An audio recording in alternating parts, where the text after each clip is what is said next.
Sa mga kanoo, isang mapagpalang araw ng linggo sa ating lahat. Ngayon nga pala ay araw ng linggo o tinatawag nating Sabbath day na kung kailan Diyos ay nagpahinga. Kaya kung ikaw ay busy sa kung anuman trabaho or gawain na meron ka, subukan mo rin magpahinga. Wala naman sigurong masama kung paminsan-minsan ay ibigay na natin sa ating Panginoon ang isang oras ng ating isang buong linggo. Dito nga po pala yan sa simbahan ng Gasan, Marinduque. Kaya mataas ang hagdan dyan, medyo mahingal pero sulit naman pag akyat.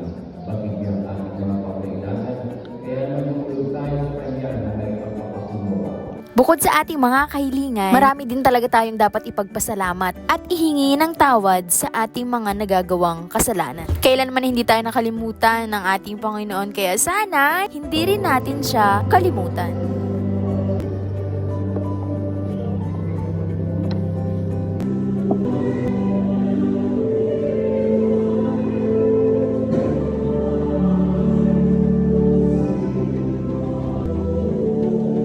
Kaya nga pala dito kami nagsisimba sa bayan ng Gasan ay kasi matagal dito magsimula ang second mass, parang mga 8:15 or 8:30 ng umaga. Medyo marami rin kasing iniintindi sa tuwing linggo ng umaga sa bahay, kaya talagang medyo malilate kapag pang alas 8 yung misa. At bilang nakagawian, tuwing pagkatapos ng misa ay magbibless tayo kay Father. Shout out kay Father Esplana, ang aking former instructor sa St. Mary's College of Marinduque sa subject na Spanish. No hablo Espanyol. Shoutout din pala sa mga klasiko sa St. Mary's at sa aking mga kabatchmate. Asa na kaya kayo? Pagkatapos nga ng misa ay syempre makakaramdam na tayo ng gutom kasi 9:15 or 9:30 na siguro.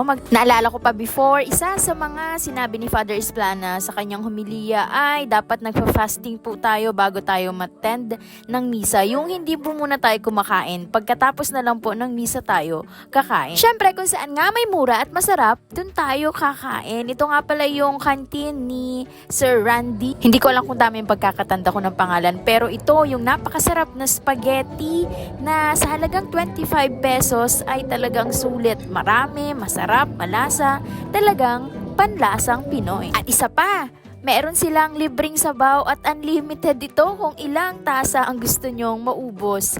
Parang naka-4 o 5 baso ata kami ng sabaw dyan. Talaga napakasarap at uulit-ulitin mo. Tara kaibigan, kain tayo. Sana ay naging masaya at maganda ang simula ng inyong araw. Huwag na natin pakaisipin ang nakaraan, maging handa sa hinaharap. At syempre, ang pagtuunan po natin ng pansin ay kung ano ang dapat natin gawin sa kasalukuyan. Talaga napakasarap ng spaghetti dito. Yung karinderya siya or canteen, pero special ang pagkakaluto ng sweet style spaghetti. Pagkatapos nga kumain ay naglakad-lakad tayo dito kasi merong tiangge. Napakaraming paninda dito. May mais, yan, may mga gulay, may mga panamya, may mga prutas tulad nitong rambutan. Napakaganda ng kulay ng rambutan dito, pulang-pula. So, napabili tayo dito ng kalahating kilo. 50 pesos po ang kasalukuyang kilo ng rambutan dito sa bayan ng Gasan. At syempre, titikman natin kung matamis talaga para sulit naman ang ating pagkakabili. Uy, bawal yan.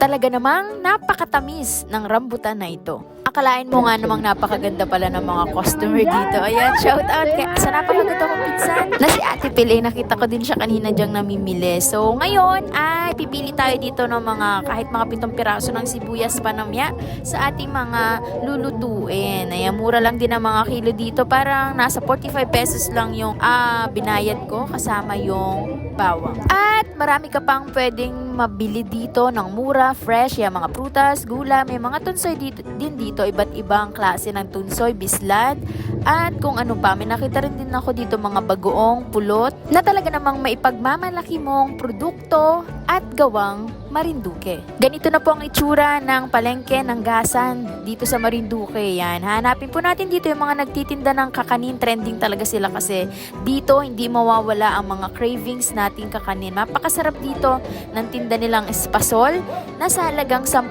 piso isang balot ay mabubusog ka na at masasatisfy ka na sa iyong cravings.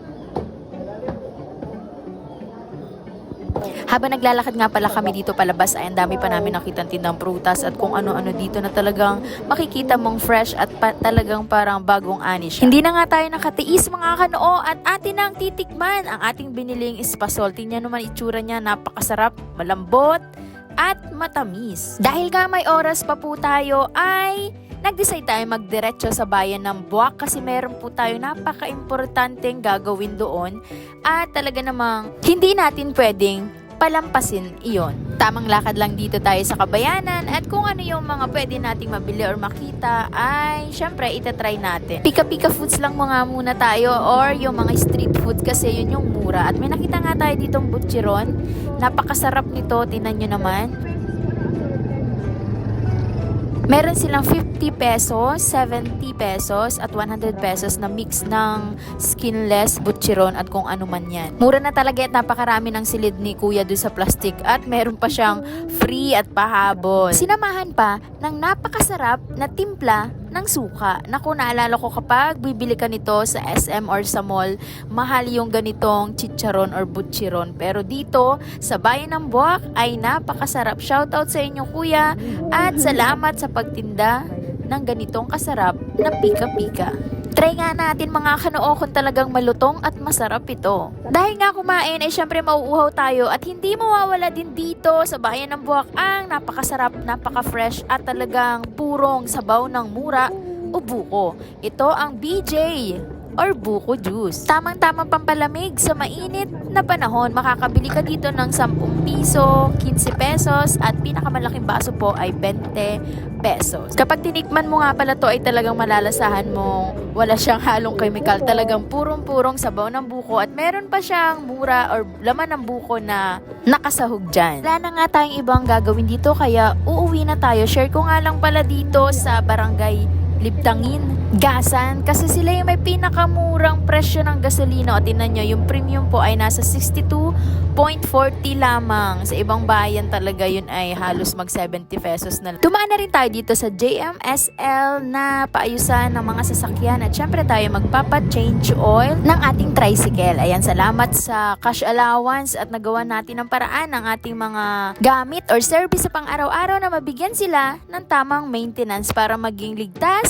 sa araw-araw natin mga biyahe. Suki din kami ng talyer na ito dito bago umakyat ng Matandang Gasan. Mura lang kasi ang mga service nila dito at talaga namang maayos sila trumabaho, lalo na at mababait at masisipag ang may-ari ng talyer na. Kaya kapag ikaw ay nagtiwala, ay dun at dun ka na babalik. Parang nahugot pa ah. Charot! Ito nga pala ay kusang loob na pagpa-plug at hindi po kami bayad sa pag-i-endorse ng mga tulad nito. Ito ay base lamang sa aming personal na experience o personal na opinion. Siyempre, sa bawat inyong desisyon, kayo pa rin ang masusunod. Mag-iingat po kayo palagi mga kanoo at maraming salamat sa panonood.